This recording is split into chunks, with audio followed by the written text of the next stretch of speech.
On this episode, my guest, Gary Takacs, will share tons of tips and tools you can use to lead a practice or any small business, and in particular, his area of expertise, helping people become effective business leaders in their professional practices. Plus, Gary will totally make you want to go see your dentist. In a good way. I promise. This is Coaching for Leaders, episode number 93. Produced by Innovate Learning, maximizing human potential. Greetings to you from Orange County, California. This is Coaching for Leaders, and I'm your host, Dave Stachowiak. This is a weekly coaching show to help people be better leaders through improved communications, human relations, and personal productivity. And today's guest is someone who has lived and breathed all of that for many years. He's an expert in professional practice management, and Gary Takacs is also a great guy, and I'm really excited to bring him to the show today. Let me tell you how I got connected with Gary originally. I was at a meetup at a conference in San Diego about 2 months ago, and I literally was standing in line for pizza. I mean, it was, it wasn't any fancier than that. And Gary was standing right behind me, and we started chatting, and it turned out that I had heard Gary as a guest on a podcast probably about a year ago. And we started chatting and talking, and I knew what Gary did for a living, which was helping dentists become more effective as business leaders in the business parts of their business, but also the leadership aspects of their business and the behavioral aspects of their business. And so we started talking, and it never really occurred to me that we did kind of the same work. But as we talked, I realized, wow, we had so much in common. We talked about Dale Carnegie, we talked about leadership, we talked about business management. And I think it probably took about 3 or 4 minutes, and I was like, you got to be on the show. I'd love to have you. And he was so gracious to come on the show. And even if you're not a dentist, don't know a dentist, even if you've never been to the dentist, you will get something of great value from this episode, I know, because Gary just brings a lot of wisdom, great examples, and I know you'll enjoy listening to him as much as I have. So here's my conversation with Gary Takacs.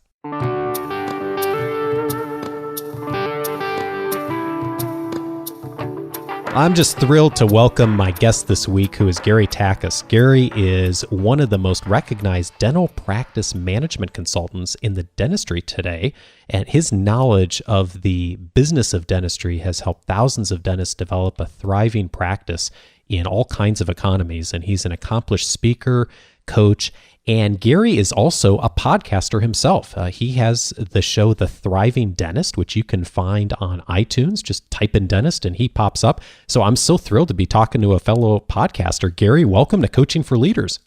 Hey, Dave, it's great to be on the show. I've had this marked on my calendar since we scheduled it, and I am super excited to be on the other side of the mic. How cool is this? I know, it's great, isn't it? I've really looked forward to talking to you since we met back in San Diego. I guess it was a month or two ago.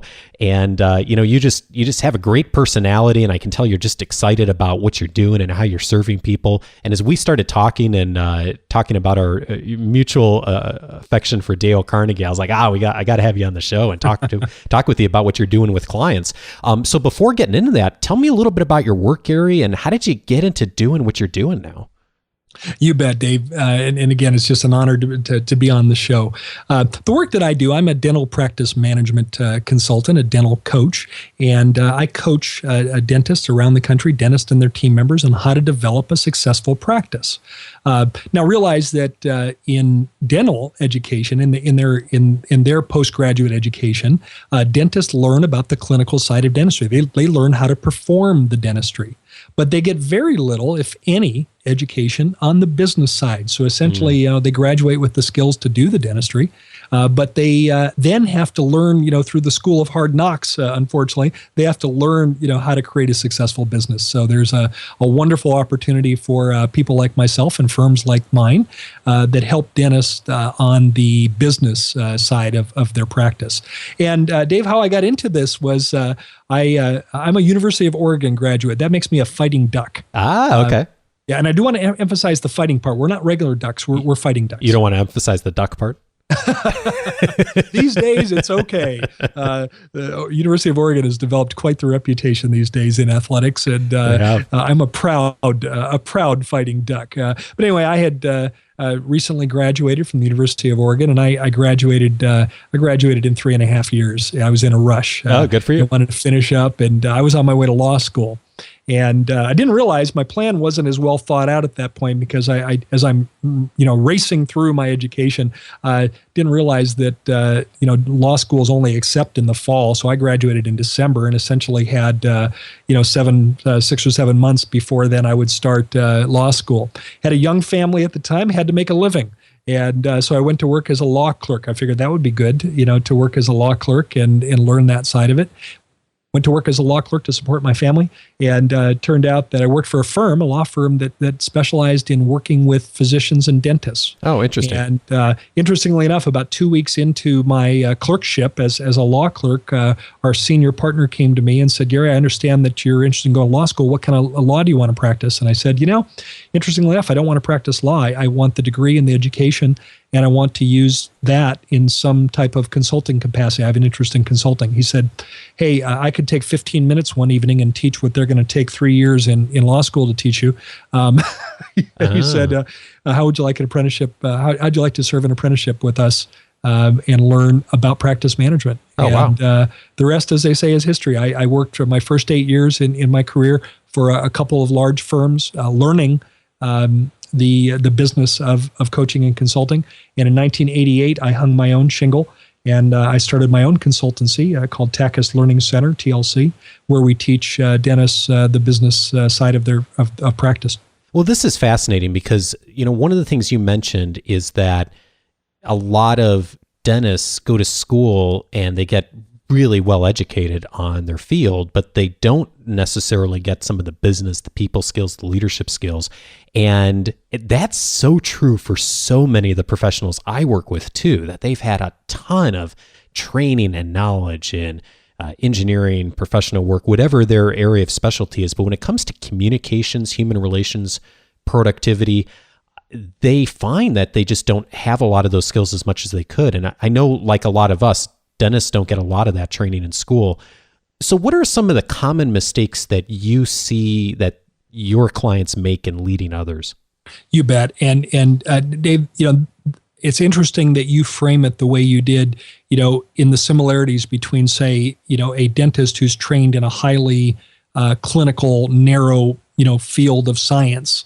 And it's interesting that you say that many of the people that you deal with in executive positions and leadership have actually had some of the same reality. Whether they come from a legal background or an engineering background, I'm sure many of the same things exist. Absolutely. And I talk about to be successful as a dentist, they have to master 3 realms. And the 3 realms that I talk about are, and this will lead me into to answer your question, but the 3 realms that I talk about as a 3-legged milk stool. And I like to use that analogy because it kind of gives you a picture in your mind. We all know what that looks like. And the 3 legs are important because if any one of those legs, isn't there, what would happen to the milk stool? Topples over. Yeah. But it's also important to think about those legs as being equal length, because if they're not equal length, the stool will be unstable. Sure. And so the 3 realms that are in my profession, in my industry, are they have to master the clinical delivery of dentistry. They have to do good dentistry.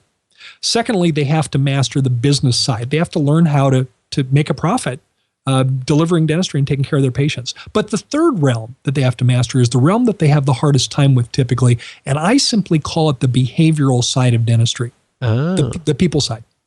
And in that realm, I talk about it as leadership, team building, communication, interacting, connecting. All of those things in that third realm. And of those 3, if we had 100 dentists in front of us, 100 dentists would tell you that the other 2 realms they're more comfortable with. They can learn those things. But it's this third realm, this behavioral side or the people side, that they really have not had much experience with by virtue of their education, have not had much exposure to that. And that can make all the difference in the world. And the good news is my clients, listeners to the podcast, realize that, and they're working just as hard. One of the things I've taught my clients is that for every clinical course they take, counterbalance that with a behavioral course. For example, you'll appreciate this, Dave. For every clinic, perhaps take a Dale Carnegie course. Yeah. Hey, that's not a bad idea, is it? Absolutely. We're all for that.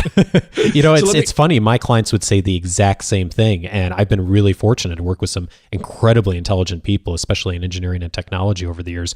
And they're super smart people, and they've got their technology piece down. They've got a good handle for the business most of the time, but they would tell you, it's the people side, it's the behavior, it's the leadership that they really struggle with. And most of them are smart enough to really know that and to want to get better at doing that, which is great. And I've been really fortunate to work with a lot of them. And I see that exact same model in my clients too. You bet. Let me answer the question directly. As you asked it, what are some common mistakes I see them making in leading others? And I came up with 3, and these are the 3 that I see routinely. I'll number them just so I can remember to cover all 3, but they're not numbered in order. But one I would say is failing to recognize that they need to lead. And remember that 82% of the dentists in the world are in or in the United States are in a solo practice where you have a dentist with his or her team. So in my industry, we're talking about 82% of the time we're talking about a dentist that's solo with perhaps anywhere from 4, 5, 6, 7, 8, 9, 10 team members. So in business parlance, a relatively small group that they're leading. But one, I would say failing to recognize that they need to lead. Number one. Number 2, I would say not developing different leadership styles. I happen to be a huge fan of the study of emotional intelligence, EQ. And I'm sure that's a topic that you're interested in as well, Dave. We've never talked about it, but I can only imagine that that's a topic that interests you. Oh, for sure. Daniel Goleman's work is, I think, on all of our bookshelves is just such important things for leaders to be thinking about. But in my recognition, if dentists have any leadership skills at all, and that's a big if right there, it's usually a one-size-fits-all. In using Daniel Goleman's analogy, it's like playing golf with nothing but a 5-iron. And the truth is, you can play an entire round of golf with a 5-iron. You can even putt with it if you blade the ball. But it's only the right club a small portion of the time. Yeah. And so in the same way that if a dentist only has one leadership style and uses that every time, very often it isn't very effective because it may not be very relevant to the particular leadership. It may not be relevant to the person or the situation that requires the leadership. Does that make sense? Yeah, it makes perfect sense. I love the analogy too. I hadn't heard that one before. I'm definitely going to steal that. Oh, be my guest. Daniel Goleman talks a lot about it, and as a golfer myself, I can relate to it. But the third one is not devoting enough time to mentor the people they're leading. To mentor them. So in other words, just not spending the time that it takes to be an effective leader and to be of influence to the people that we're leading. So I would say those are the 3 that jump out at me that we see very commonly. Failure to recognize the need to lead at all, not developing different leadership styles, and not devoting enough time to the leadership process. Yeah, and that third one really resonates with me too, Gary, because that's, I think, some of the bias that some leaders bring in is that, well, if I'm not working, if I'm not doing with your clients, the clinical side or the business side, I'm not really working, but really the behavioral piece, developing, mentoring, coaching people is part of a leader's work. Like that's a big chunk of a leader's work. It's huge. May I share a story related to that third point? Yeah, absolutely. Dave, but perhaps your listeners don't know this, that I am not a dentist. I've never been a dentist. My background is the business side of dentistry. However, I live in Scottsdale, Arizona. Here in Arizona, you don't have to be a dentist to own a practice, and I actually own a practice. It's called Life Smiles Dental Care. It's a dental practice that I own in partnership with a young doctor, Dr. Paul Nielsen. He and I own that practice in a partnership. And we've owned that practice since since May of 2007. So it's been just over 6 years. And it serves as a learning and teaching laboratory. It allows me to test some things that when I'm teaching, when I'm speaking, and when I'm coaching, it allows me to test some things, kind of like a test kitchen, where we can test some things, and then I can share from our real life experience of what's working and what isn't working. And it's been a fabulous addition to my work to have that practical experience of being in the trenches every day, doing the same things that my clients and my audiences are doing as well. And anyway, we had it. I don't mind. I'm very transparent, as you know, Dave, and I don't mind acknowledging the failures that we have in our practice, because very often people can learn as much from the failures as the successes. Yeah, one great thing about leadership is to acknowledge, be transparent about those failures. You bet. A couple years ago, we were struggling with leadership in a particular area in our practice. We have administrative team members. We have two fabulous administrative team members, Lori and Carly, that work at the front desk, if you will, or on the administrative side of our practice. And they were feeling disconnected to Paul, to Dr. Nielsen. They would see him for maybe 5 minutes at the beginning of the day in the morning huddle, and then they might not see him till he was waving goodbye at the end of the day by virtue of him being busy with his patients, at the in the treatment room. Our assistants were getting plenty of time with him. Our hygienists were getting plenty of time with him, but our two business team members were not getting much time with him, and they were having a hard time, being able to ask questions and being able to get feedback from him on different things. They were working on different projects within the practice, and they're feeling disconnected. And as a result of that, we were stubbing our toe a little bit. And so we came up with a great idea that once a week, Paul would take Lori and Carly out to lunch, just the three of them, and they would go out and working lunch, and they'd have an hour together to simply connect and to talk about the things that they didn't get to talk about because the departments, if you will, didn't provide much opportunity to connect during the day. Sure. And that hour a week that they spend together at lunch is something that has really provided a massive difference in the in the way we function as a team. And easy thing to do, but not if you're not willing to devote the time to it. And Paul said in the beginning, well, what should we talk about? I said, well, certainly you can come with an agenda and you can talk about things, but it can be connection time. Just find out what's going on in their lives. Find out what's happening. What's happening in Lori's life right now. What's important to her, what's going on. It can be you can have just as much value in that meeting, having that be social time with the doctor, in our case, as it being any kind of a formal meeting agenda.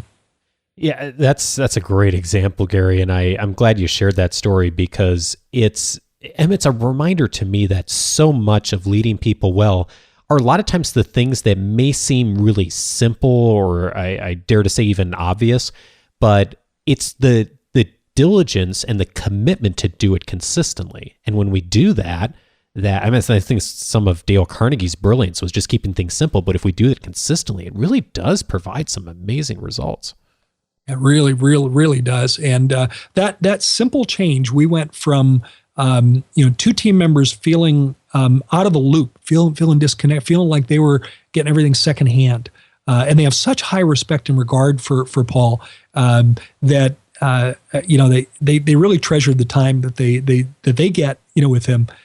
We've actually taken that now and we have created that across the practice. And so we now have a time where the assistants, even though they spend day-to-day time with them, they're working closely together day to day, but sometimes, you're so involved in the work that you're doing that you don't have an opportunity to really connect. So he now does that with the assistants and the hygienists as well. Oh, and it's become a neat thing to do to stay connected with the team. Well, speaking of your practice, when we met a few months ago, you were telling me about something that you've done in your business just to remember people's names and to interact with patients. And I thought it was a brilliant idea with the TV monitors and all that. Can you share that with our audience and just how you put that together and integrating with kind of that Dale Carnegie principle of using people's names? You bet. And of course, I think I learned that first from how to win friends and influence people. Yeah. But more recently, can I put you on the spot and ask you a question first, Dave? Sure, of course. Okay. You'll probably remember the theme song for the sitcom Cheers. Oh, sure. I won't ask you to sing it, but do you remember how that first line went? You want to go? Where everyone knows your name. Where everyone knows your name. Yeah, I remember that. You bet. And it's funny. I lecture about 40 times a year, almost every Friday during the speaking season, which in our industry kind of parallels the school year. September through mid-June, is the speaking season. And almost every Friday, I'm lecturing somewhere around the country at a conference or some kind of a continuing education event. And it's a bit sobering, though. Recently, I think I was lecturing in Florida, and I said, you all remember the sitcom Cheers, and there was a young dental assistant sitting in the front row, and she had this look on in her face like, what are you talking about? She had never heard of the show Cheers. Wow. That made me feel a little bit older there. Yeah, me too. Seriously. We actually use visuals as a really fun, we do a fun thing in our practice. And we do a morning huddle. Our morning huddle is five minutes long. And I love the terminology huddle. Anybody that's ever played, even sandlot football knows what a huddle is. Yeah. We know what the huddle is. And this is a 5-minute meeting to start our day. And in fact, I wrote an article years ago for one of our trade publications for dental economics. I'm going to guess that probably doesn't exist in your bathroom magazine rack. Is that correct, Dave? Dental economics? Yeah, no. Not so much? No, I'm sorry to disappoint you, but not a subscription I have. Okay. Anyway, I wrote an article titled Huddle or Muddle. And the concept of the article was either you huddle and you plan your day and you anticipate what's going to happen during that day and you figure out where the roadblocks are and where the stumbling blocks are, or you muddle through the day. And I'm going to tell you right now that I wouldn't want to own a dental practice without doing a morning huddle. It absolutely sets the stage for the day. It's 5 minutes long. And we do ours digitally. And one of the things that we do is we take pictures of our patients. And we take a simple, smile for me picture, and we take a digital photo. Mm-hmm. We upload those photos into our digital records. And in the morning huddle, as we're going through the morning huddle, we pull up those photos. And I'd like to think that my team members have a very good memory, Dave, and they really do. But, we've got a couple thousand patients. And even the best memory might have trouble remembering all 2,000 of those, right? Oh, sure. Yeah. So, but I'll tell you what, when Kelly, one of my hygienists, or Mary Ellen, one of the other hygienists, they're going to see 8 patients during the day. And most of the time they'll remember. They look at the schedule and they'll see Dave's name and they're going to remember you. Mm-hmm. But we pull their picture up as we go through the huddle very quickly. And the act of seeing the photo gives my team members an instant memory of that patient. The last thing in the world, imagine, we're a busy office. Imagine our reception room. We don't call it a waiting room, by the way. We call it a reception room. Imagine in the reception room, imagine there's 3 male patients sitting there waiting for their appointment time. I don't want Kelly coming out there saying, Dave, which one of you is Dave? Yeah, we would never do that. That is the opposite of how to win friends and influence people. Wouldn't Dale Carnegie agree? Dale Carnegie would absolutely agree. I want her to absolutely know that Dave with the yellow shirt is Dave, and I want her to greet you with a warm handshake or a hug and say, "It's so good to see you, Dave. Come on back." Neat. And the act of showing that photo very often brings back a flood of memories that allow them to remember their patients that they're seeing that day in a very positive way. It's a great example of just kind of putting that into the process of how you interact with people and taking the time to really recognize people's names and utilize them makes a huge difference to how welcome people feel like when they're interacting with you. Yeah, exactly. And the act of seeing that patient in a quick digital photo, like I said, brings back a flood of memories that allows us to interact with them in a customer service manner that it really is fantastic. Healthcare is not the industry, whether it be dentistry or medicine. Healthcare is not the industry to look for guidance on customer service. Sadly, the standard is so low, it's pathetic. I don't know if you've had any recent experiences with physicians or heaven forbid a hospital visit or something like that, but sadly, customer service is pretty low. So I like to look outside of our industry to find customer service examples and then bring them back to, in our case, dentistry. And I want our patients to experience a level of customer service that has them walking out of there and saying, wow. In fact, what we really are driving theme is that we want our practice to be such a comfortable place and such a pleasant place to be that anywhere else they are is a harsher place. We want them to want to spend time in our office. And think about that. That's a dental office. Yeah. I mean, how many people want to go to the dentist? Right. And let's be candid about it. I mean, I don't mind. You won't bruise me. I will not have hurt feelings if you say, hey, you're in an industry where people don't want to see you. You're right. But there's a way to deliver customer service that has patients, literally just, this is how I want to be treated. Yeah, exactly. And, hey, we got another name. Like, start there. Yeah, exactly. Like a lot of members of our community, I mean, dentists are, pretty intelligent people. They've spent a lot of time in school. You coach a lot of dentists. How do you get really smart people to get out of their own heads and focus on looking at things from the other person's perspective? That's a great question. And I wish there was a simple answer to that, Dave. Me too. and there isn't. I'll preface it. I'm hoping I'm writing notes here as you answer here. I'm expecting brilliance.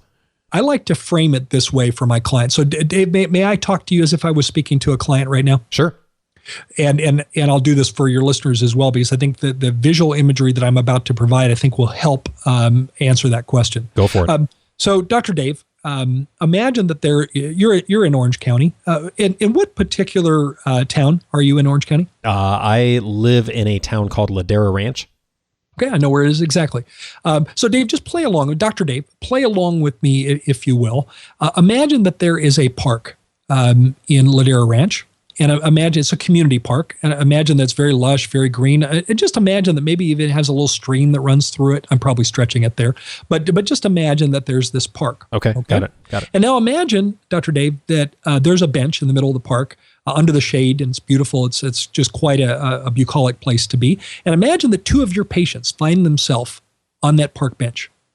And imagine they say hello, and they discover that the one thing they have in common in their life, besides the fact that they both live in Ladera Ranch, the one thing they have in common is that they happen to go to the same dentist, and it's you.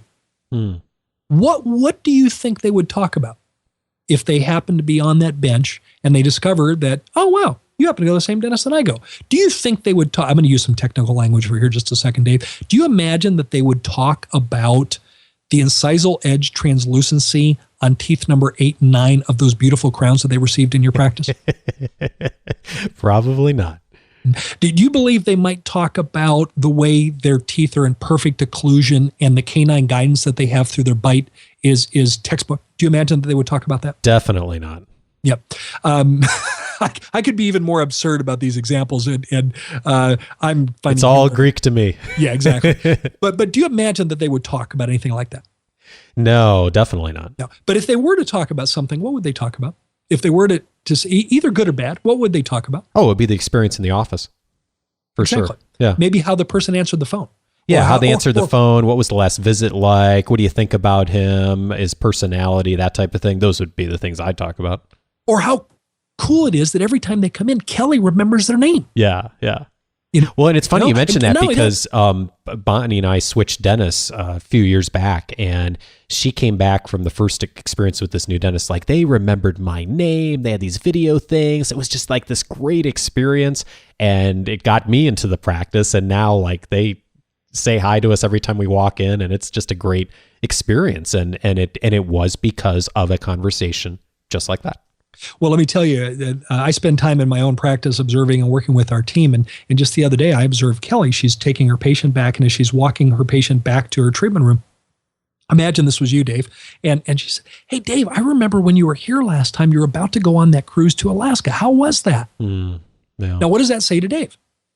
I matter. I'm remembered. You're important. Yeah. She remembered. And I think it conveys so many things at a social level that are so important. And so that's how I frame it for my clients is imagine, that's how I get them to appreciate customer service, because most of them don't have the appreciation for it because they are very technical. They're very scientific. They're very task oriented. They're much more one side of the brain instead of the other. And when I frame it that way, and I ask them to see it through your patient's eyes, because the patient isn't going to see it through their eyes. And that simple act of the park and the park bench is a grounding that I bring them back to throughout the work that I do. So let's say I'm now working with them. We're engaged in a project. We're talking about elevating customer service, and we're stubbing our toe and we can measure it because we do things like surveys of patients, and we get surveys back, and the surveys say that we're not as good as we want to be. I can ground them. I can bring them back. Doc, remember when we talked about that park bench? And they come back to that as a grounding foundation. Yes. Okay, I got it. So I try to give them some kind of a foundation to come back to that we can teach from. And it usually is something that they don't naturally share organically in their perspective. Nice. Very Does that help? Does that help? No, it's great. It's a great analogy. And I think I've heard the phrase before, how effective a leader you are can be judged by what people say when you're not in the room. Yeah. About you. Go. So that's a perfect example of that. There you go. That is another great kind of a context to be thinking about your leadership. You bet. Yeah, but I love the way you painted the picture there, and that's something I might steal too to utilize when I'm talking with clients. Just painting that picture, and it makes it so real because we've all of us have been in those situations where we've discovered that commonality about someone, and then we're talking about them, and it is always most of the time the behavioral type things that we're talking about. I recently interviewed Barry Schwartz, who did a TED Talk on practical wisdom, and one of the things he talks and cites about is research on happiness, and how it's coming down to a lot of the research on happiness are fulfillment with two things: love and work. And so love makes sense to a lot of people, that would provide fulfillment. But I think a lot of people are surprised about work, that work would provide fulfillment. And one of the things that I really like about you, and that really captivated about me when I learned about your story, is you really seem to put together this architecture for an amazing career that really aligns beautifully with your life and your passions.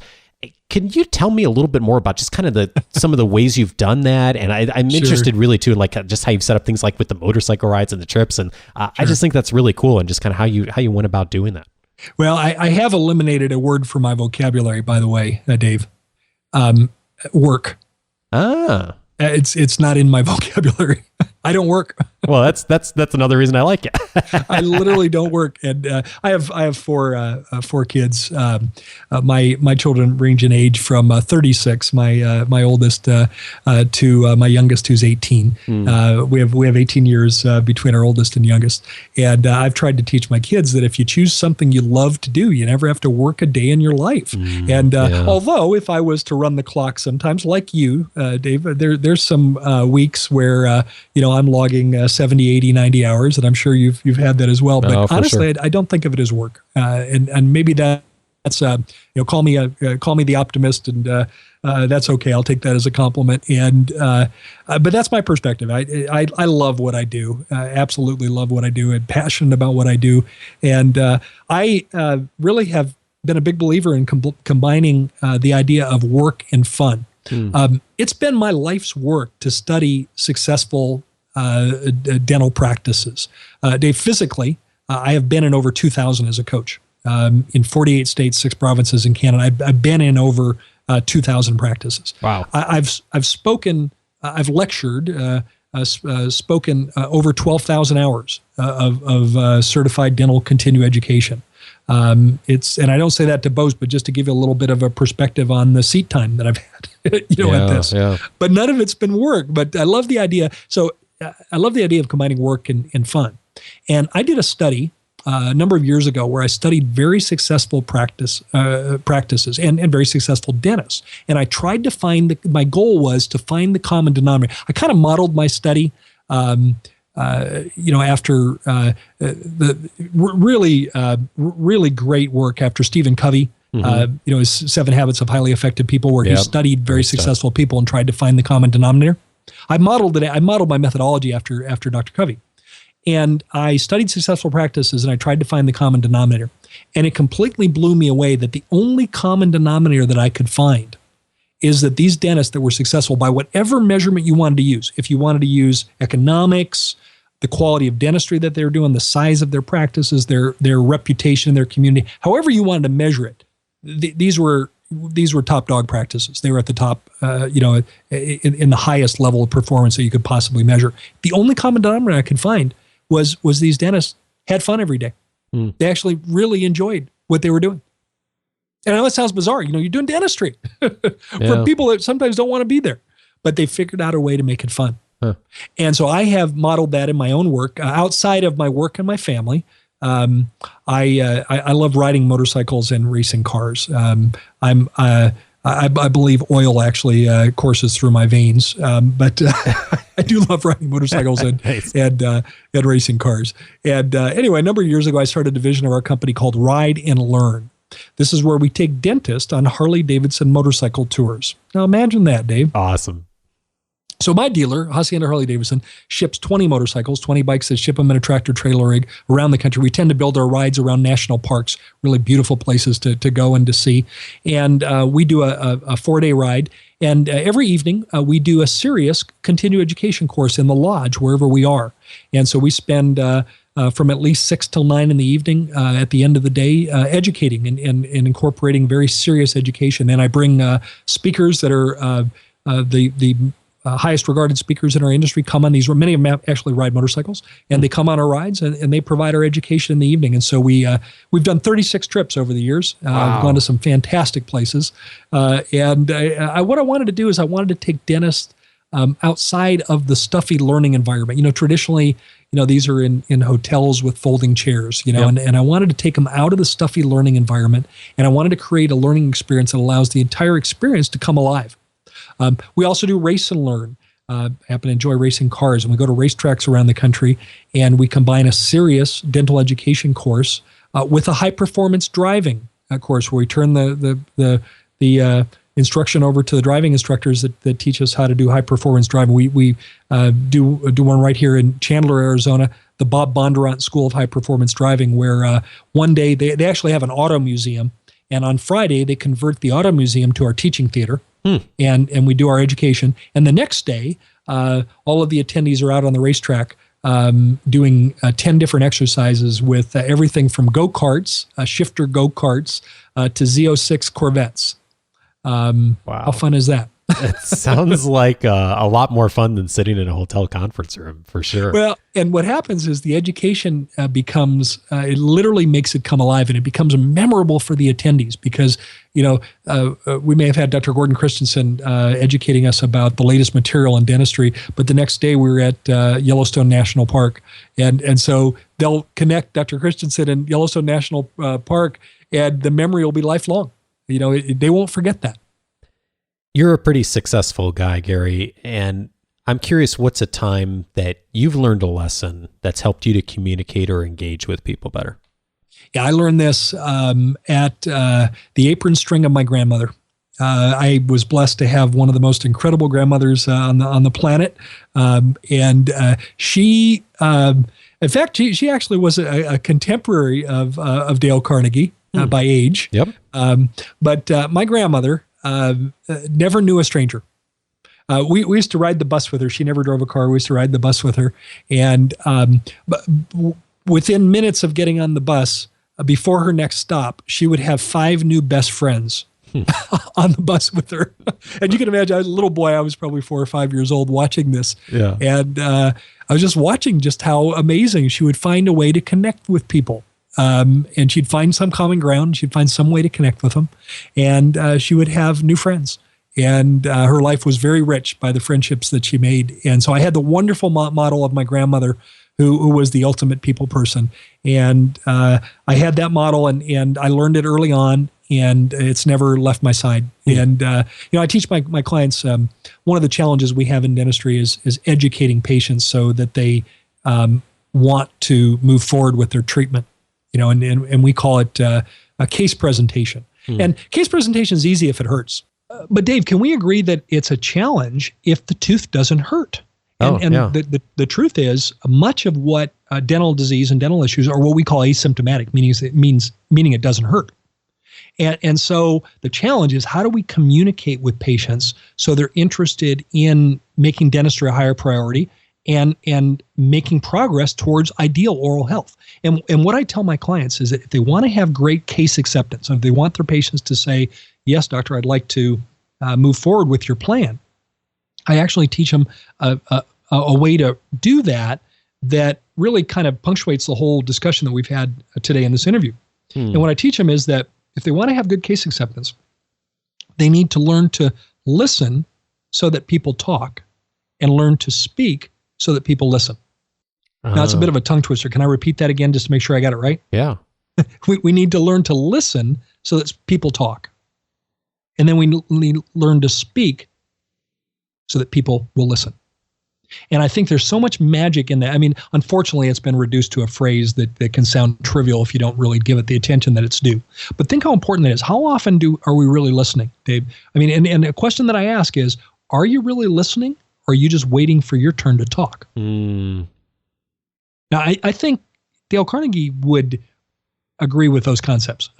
Oh, he for sure would. I find myself running into it all the time. And as I've interviewed more and more people over the last couple of years, I'm always challenging myself to really be listening to what people are saying versus thinking of just what's the next question I'm going to ask as an interviewer. And let me tell you, Gary, and I know you've done a lot of interviewing people too, that really takes some time, and I'm not anywhere close to being good at that yet. Yeah, it really is. It really is a skill. And same thing in leadership. That if you learn to listen, you can learn so much. For example, when Paul does lunch with our team members, he listens to them and he learns what's important to them. And so then when he's working with them, he can then be very personal in terms of sharing information and sharing knowledge that really resonates with them.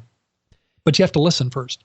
And so really that key is learn to listen so that people speak, and learn to speak so that people will listen.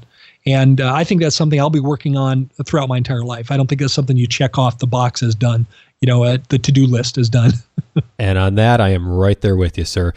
Gary, I could talk to you for another hour. I so appreciate your wisdom and your experience and sharing it with us, and particularly the examples. And I want to let folks know that you have a podcast as well called The Thriving Dentist. So you can go on iTunes and just type in dentist. Now, here's the thing is I know a lot of our audience isn't dentists, of course, but hopefully you all have a dentist, and hopefully you're going every 6 months like the ADA recommends. And here's what I did the last time when I first met Gary and got talking to him. The next time I went to my dentist, I was sitting in the chair and we were talking about his business, and I said, hey, what are you doing for your professional development? Would you be interested in this resource? I know someone who does a podcast. And he's like, oh yeah, I'll definitely check that out.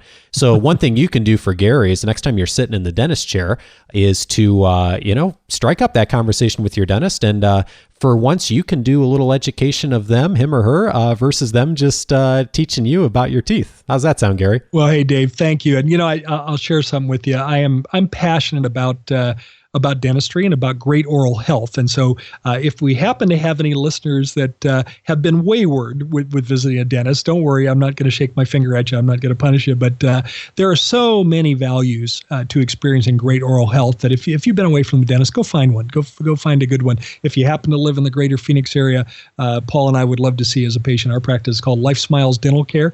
We'd love to take care of you. But wherever you are listening to this, if you haven't been to the dentist for a while, go find one. The profession is wonderful. There's no. Recently, I read a statistic that 48% of all adults in the United States put off a visit to the dentist because of fear or apprehension, and that's real. But there is no reason to be fearful today. A sad statistic, Dave, is that in 2010, the most recent year I have information on this, only 37% of the adults in the United States visited the dentist in 2010. Oh, wow. Yeah, and I think, certainly the economy and other priorities, have some reason for explaining that. But I'm passionate about getting more people to the dance. If you haven't been to the dentist for a while, it's time. There's so many benefits. Today we know that your oral health, the health of your mouth, is directly connected to your systemic health. There's a direct connection to heart disease, stroke, diabetes, early-term birth, preeclampsia, early-term birth, and certain cancers, including pancreatic cancer. And so there's some real compelling reasons why you should have a great relationship with your dentist. Gary Takacs is the host and producer of the Thriving Dentist podcast, and also just really wise guy. Thanks so much for joining me, Gary. I appreciate it. Dave, it's been a blast to be on the other side of the mic. Thanks for having me. My pleasure.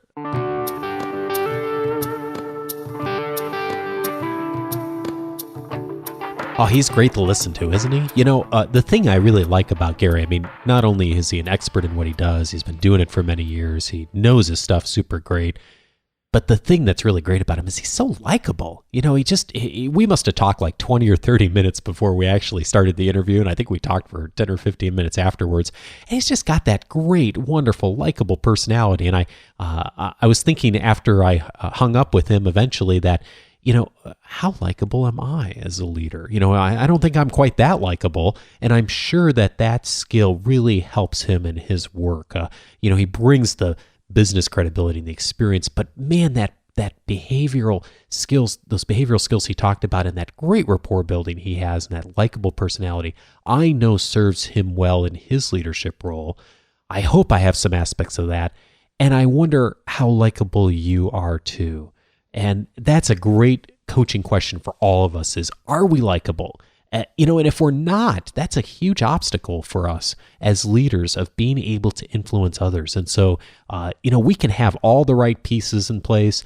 We can make all the right decisions. But if we're not likable, if people don't feel comfortable chatting with us and opening up to us, a lot of that stuff we never have a chance to even get to. So good reminder for me, I know, and I hope it's a good reminder for you too. Hey, and I also hope that you'll join the conversation. I know Gary will jump in as well too. Go to coachingforleaders.com/93. And if you go there, you'll see the notes for the show. You'll also see some great ways to connect with Gary. And at the bottom of that page, like every episode that I air, you'll see the place you can add in comments. I'd love to hear what was helpful to you from this episode, and I know Gary would as well too. You can also feel free to call me with feedback. My number is 94938-LEARN, or you can email me as well. My email address is feedback@coachingforleaders.com. Hey, this week I'd like to thank Jacqueline Thorpe, Russ Kennedy, Rachel Hall, Jamie Davis, Monica B., Scott Allison, and Jack Kelly for following me this week on social media. Thank you to all of you for reaching out.